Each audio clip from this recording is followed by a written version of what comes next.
paparan Niki, dia akan coba mengajak Bapak Ibu melihat lingkungan kita seperti apa kondisinya dengan satu analogi. Kemudian kita akan coba melihat ke dalam diri kita, apa yang bisa kita improve di diri kita, sehingga kita bisa siap untuk menghadapi pandemi sekarang ini.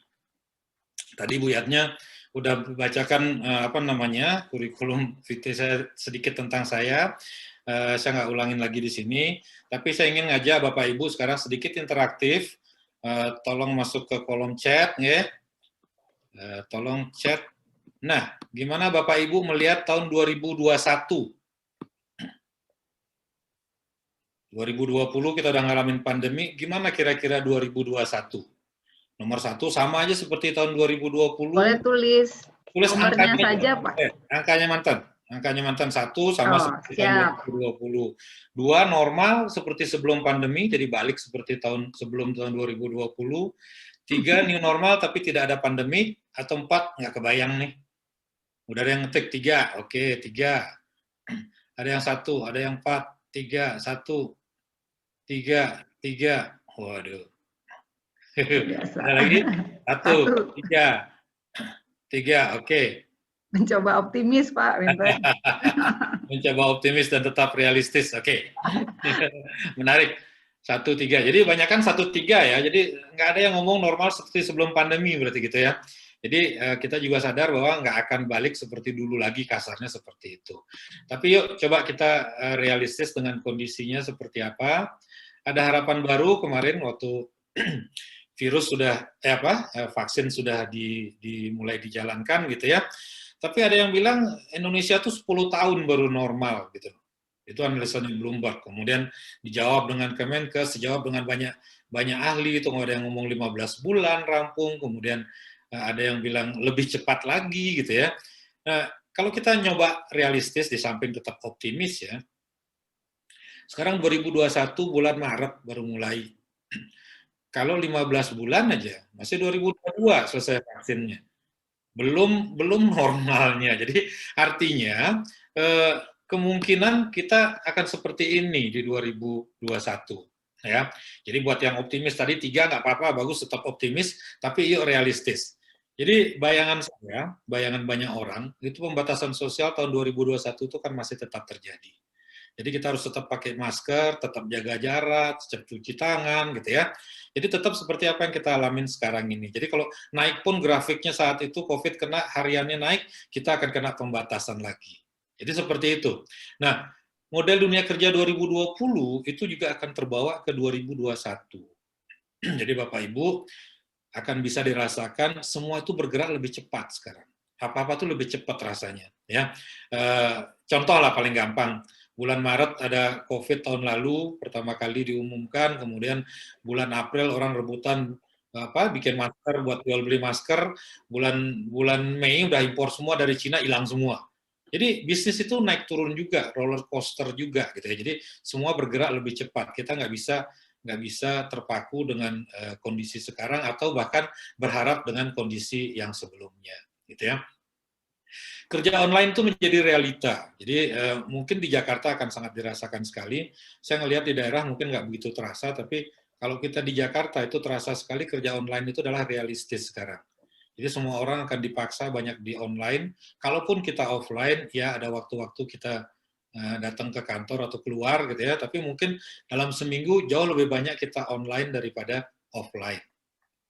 Kemudian pengaturan lingkungan kerja juga berubah. Kalau dulunya mungkin udah mulai siap-siap tuh startup baru kalau bikin ruangan itu udah nggak seperti dulu lagi. Sekarang ruangannya udah mungkin jaraknya diatur, ada batasan-batasan boundary antara satu orang atau dengan orang lain gitu ya.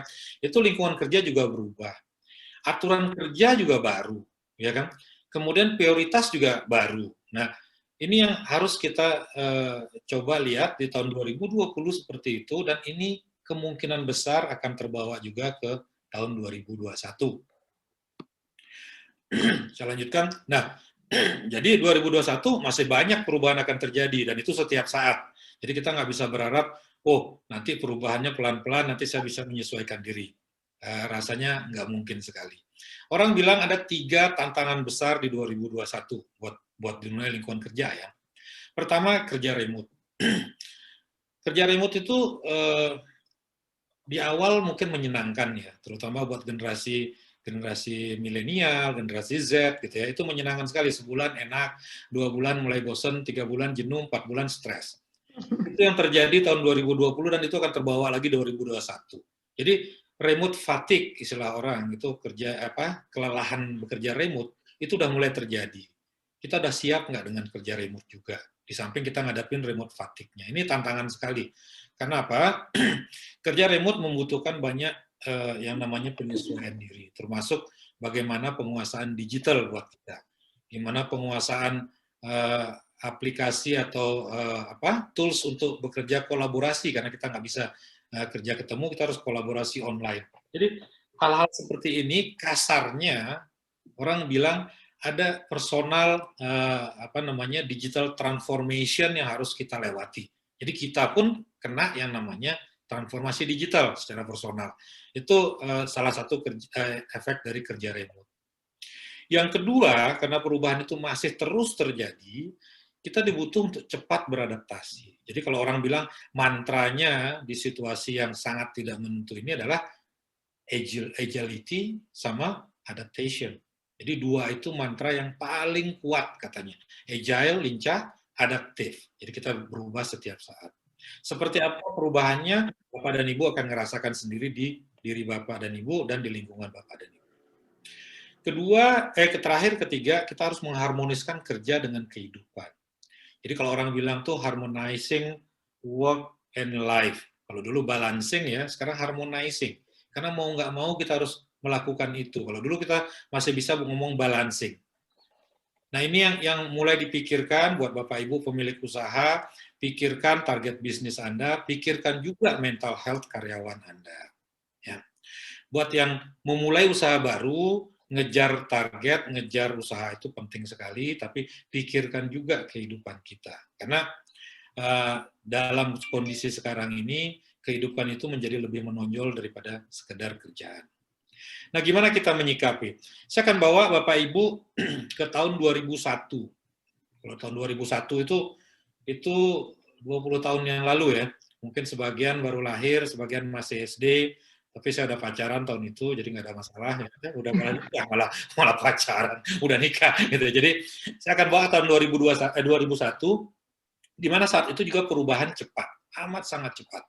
Nah, orang bilang ada banyak lesson learn di dalam itu. Ini adalah salah satu dari, ini 7 yang tertulis di belakang video tadi, yang bisa kita pahamin. Yang pertama tuh perubahan itu terjadi. Jadi, move-nya, cheese itu bergerak terus gitu loh. Kita harus antisipasi perubahan, kita peka terhadap perubahan, gitu ya.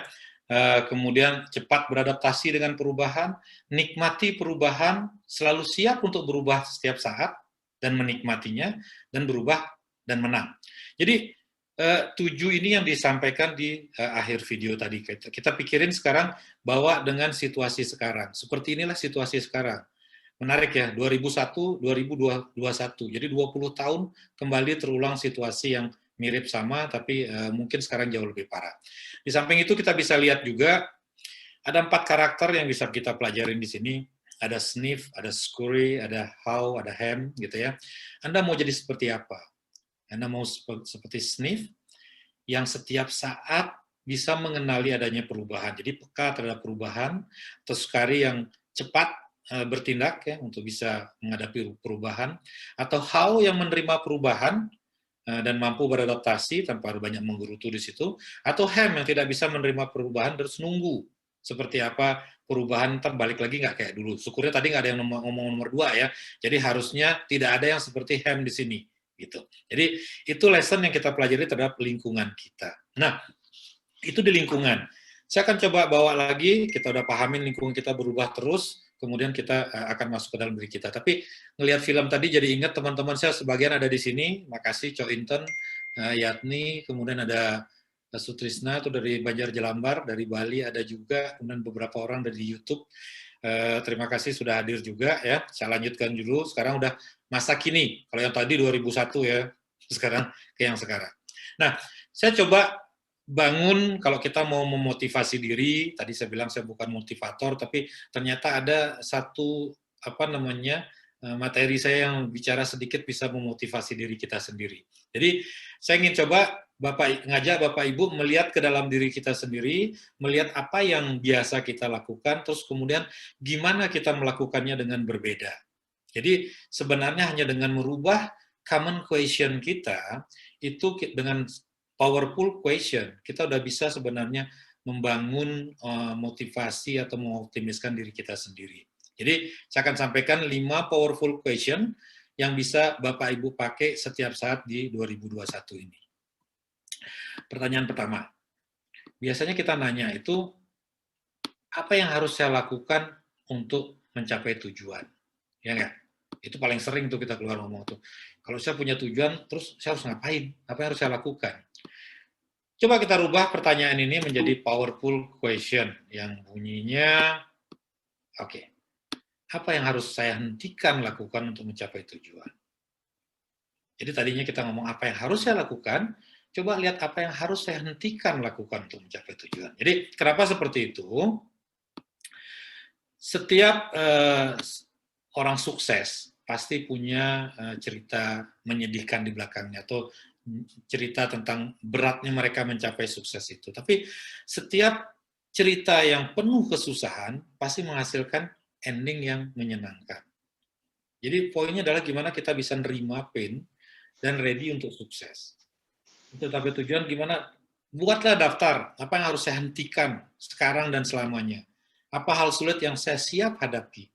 Nah, yang nggak kalah penting, siapa yang akan saya kecewakan untuk jangka pendek. Jangan jangka panjang ya, jangka pendek. Jadi ada orang-orang yang pasti kita kecewakan pada saat kita mengambil prioritas kita atau menghilangkan kebiasaan-kebiasaan buruk kita. Ini harus kita sadari, tapi be it, karena memang itu harus dilakukan. Baik, pertanyaan kedua, biasanya kita ngomong, kalau kita punya plan, oh ini plan saya kayak gambar ini ya, naik sepeda, ujungnya ada finish, lempeng mulus gitu ya. Biasanya kita ngomong, apa rencana saya untuk sukses? Coba kita rubah pertanyaan kita. Karena apa? Realitinya itu, plan itu nggak selalu lempeng dan mulus. Jadi banyak naik, banyak turun. Jadi kita harus ganti pertanyaan kita, apa rencana saya dalam menghadapi rintangan? Kalau rintangan dihadapin, kita siap, suksesnya pasti dapat gitu loh. Tapi kalau kita nggak siap ada rintangan, ya jelas-jelas suksesnya nggak dapat. Ada yang nggak kenal Mike Tyson nggak? Semua orang kenal Mike Tyson ya. Jadi semua petinju yang berhadapan sama Mike Tyson itu punya plan. Wah, saya akan begini-begini. Kalau Mike Tyson mukul gini, saya ngindarinnya kayak begini, saya balasnya kayak begini. Jadi Mike Tyson sendiri simpel aja ngomongnya. Dia bilang, everyone, ngomong klik sebentar ya, hilang. Nah, everyone got a plan until they get punched in the face. Jadi begitu sekali kena pukulan, ambiar semua plannya. Karena kadang-kadang orang cuma mikir plannya saja tanpa mikir kesusahannya seperti apa. Jadi kita harus siap, apa kesiapan saya untuk menghadapi rintangan itu harus kita benar-benar siapkan. Gimana saya bisa melihat hari buruk, biasa kita melihat, waduh hari ini jelek banget ya, menjadi data berguna. Oh ternyata hari ini buruk karena begini, lesson learn saya apa hari ini. Jadi itu yang kita bisa rubah ya, cara ngelihatnya. Kemudian apa yang bisa saya lakukan jika kebiasaan buruk mulai muncul. Ini yang paling sering kejadian. Kalau udah kebiasaan buruk muncul itu udah, kadang-kadang kita nggak punya plan saya harus ngapain. Misalkan menunda-nunda, itu kebiasaan paling buruk tuh. Tapi kita nggak pernah tahu seperti apa kita punya plan untuk menghilangkan kebiasaan menunda-nunda. Jadi itu lesson apa namanya, powerful question nomor 2. Powerful question nomor 3. Nah, ini yang paling menarik nih, terutama buat ibu-ibu. Bagaimana saya memotivasi diri saya untuk mulai? Selalu seperti itu. Wah, saya ingin begini. Tadi Pak Wisnu udah menjelaskan banyak ya, ada peluang banyak tuh untuk melakukan sesuatu. Wah, saya ingin begini. Semua orang bicara, gimana saya memotivasi diri untuk memulai. Tapi yang sebenarnya lebih penting adalah, gimana saya mempertahankan motivasi saya sampai finish. Kadang-kadang kita di tengah-tengah itu udah putus asa duluan. Padahal kalau kita lanjutin sedikit lagi, mungkin kalau lihat gambar di sini, mungkin udah ketemu emasnya di situ. Mungkin udah ketemu suksesnya. Nah, ini kalau kita analogikan, Ibu-ibu yang paling sering, bapak-bapak juga sekarang ya, saya mau diet nih, 2021 saya mau turun 6 kilo. Ya, Januari kemarin tuh ngomongnya. Akhir Januari, kok cuman setengah kilo ya. Mulai nih, udah mulai itu motivasi mau mulainya udah bisa. Oh, saya olahraga, saya diet, macam-macam. Tapi begitu Februari, ya cuman nggak sampai sekilo. Mulai nih kita turunin targetnya atau kita nggak usah diet lagi deh, cari yang lain aja. Nah, ini yang harus kita jaga motivasinya. Jadi bukan memotivasi diri untuk mulai, itu gampang, karena banyak referensi, tapi mempertahankan motivasi sampai finish itu yang susah. Ya, itu powerful question nomor 3. Karena waktu saya nggak banyak, saya agak cepet dikit. Jadi orang bilang gimana rahasia kesuksesan itu adalah menggunakan pain and pleasure itu bukan dibalik, bukan pain and pleasure yang menggunakan kita. Jadi gimana kita ngontrol hidup kita, tapi bukan hidup yang mengontrol kita. Itu kata Anthony Robbins, katanya seperti itu. Di sini kita bisa lihat pleasure and pain analysis, ya. Jadi coba pikirkan apa sih top 5 benefit buat saya sendiri kalau saya sukses, atau top 5 benefit buat orang lain di sekeliling kita kalau kita sukses, atau yang top 5 pain buat saya jika saya gagal, atau top 5 pain for other kalau saya gagal. Jadi dengan melihat peta seperti ini, biasanya kita bisa lebih termotivasi melihat apa yang harus kita hadapi. Oke, powerful question nomor 4. Nah, ini paling sering nih juga. Siapa yang bisa memberi saya advice? Kita selalu nanya, waduh siapa yang pintar ya, bisa ngasih saya advice untuk melakukan hal-hal yang ingin saya lakukan, atau melakukan hal-hal untuk mencapai tujuan saya. Biasa seperti ini. Kembali analoginya ke tinju, hari ini kita banyak ngomong tinju ya. Kalau petinju itu, habis pakuk, bonyok-bonyok, teng, belnya bunyi, balik ke sudut. Di sudut itulah ada orang-orang yang selalu hadir buat dia. Ada pelatihnya, ada penyemangatnya, ada yang ngintip lawannya. Jadi mereka yang akan selalu mengingatkan kita untuk bisa mempertahankan diri kita. Jadi jangan mencari siapa yang bisa ngasih advice, tapi pastikan kita punya orang-orang di sudut kita. Ya, jadi orang-orang itu yang bisa kita percaya. Karena apa? Seringkali kita sebenarnya tahu apa yang kita butuhkan untuk sukses. Semua orang tahu kalau di list down ini suksesnya gini, saya mau bikin A, kalau saya sukses terus seperti ini. Apa yang dibutuhkan? Semua orang tahu.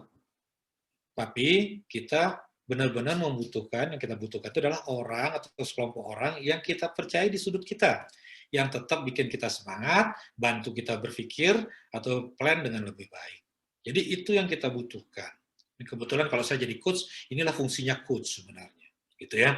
Tapi buat kita di kehidupan, kita harus selalu siap punya orang-orang di sudut kita, baik itu pasangan, baik itu teman, baik itu kolega atau apapun, tapi pastikan bahwa orang itu ada di sudut kita, gitu. Karena kalau kita minta nasihat, orang itu tidak punya ada emotional bonding untuk melihat kita sukses. Tapi kalau orang di sudut kita, itu pasti ingin kita sukses juga. Nah, ini pertanyaan powerful question nomor 5 yang terakhir. Bagaimana saya memastikan punya cukup kemauan dan disiplin untuk melakukan apa yang harus saya lakukan? Jadi biasa kita ngomong, aduh saya ingin melakukan itu, tapi gimana saya mempertahankan bahwa saya punya kemauan atau disiplin diri untuk melakukan itu? Pertanyaannya harusnya diganti.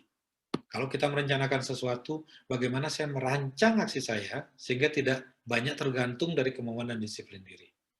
Gambarnya mungkin nggak terlalu menarik ya, gambar orang berjudi, tapi ini analogi yang paling enak. Karena apa? Kalau yang common question yang di kiri, kita berjudi, kita yang diatur sama judinya. Duduk aja di meja sampai bangkrut, sampai pusing, sampai stres.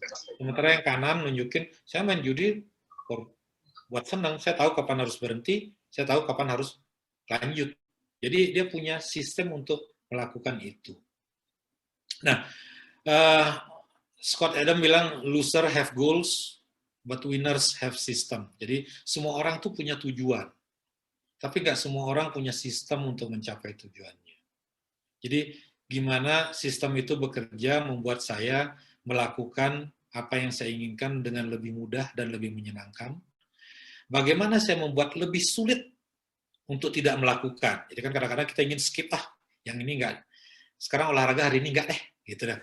Tapi ingin turun 5 kilo, ngemilnya lanjut, gitu ya. Nah itu yang lucu paling sering. Tapi kita harus punya sistem gimana bikin kita sulit untuk tidak melakukan, gitu. Dan yang paling penting gimana kita bisa mengevaluasi diri kita bahwa kita berkembang atau tidak berkembang. Jadi harus ada ukuran-ukuran yang kita harus siapkan. Jadi itu 5 pertanyaan yang mungkin bisa membantu ke dalam diri kita. Jadi tadi saya sudah bawa melihat lingkungan dengan video kecil tadi, kemudian kita melihat ke dalam diri kita untuk merubah cara pandang kita atau cara melakukan pertanyaan, ya, sehingga kita bisa lebih positif. Nah, coba ketik di chat. 5-5-nya ini nggak harus dipakai 5-5-nya. Mana yang Bapak Ibu rasakan paling penting gitu ya. Nah, coba ketik di chat nomornya 1, 2, 3, 4, 5. Mana yang paling sering atau paling Bapak Ibu butuhkan? Boleh diketik? Nomor 1, 2, 3, 4, 5. Nomor 4. Oke, ada nomor 3. Ya, nomor 3 itu paling sering. Nomor 4, nomor 2. Nomor 1, nomor 3. Good. Nomor 3. Memang banyak kan nomor 3 ya. Karena biasanya kita punya plan, tapi nggak sampai finish biasanya. Di tengah-tengah berhenti, ya kan. Saya juga seperti itu. Gitu. Baik, nomor 4, nomor 3, nomor 1. Baik. Tapi menarik Bapak Ibu, silahkan dipakai 5 pertanyaan ini, yang manapun sebenarnya amat bisa relevan dengan situasi Bapak dan Ibu. Tergantung seperti apa Bapak Ibu lihat. Tapi tolong pahamin, dengan merubah cara pandang kita sesimpel ini, kita harusnya bisa memotivasi diri kita dari dalam diri kita sendiri. Baik, sementara seperti itu pemaparan saya. Nanti kita ngobrol lagi, tanya jawab. Mungkin lanjut dulu ya, Bu. Saya stop dulu.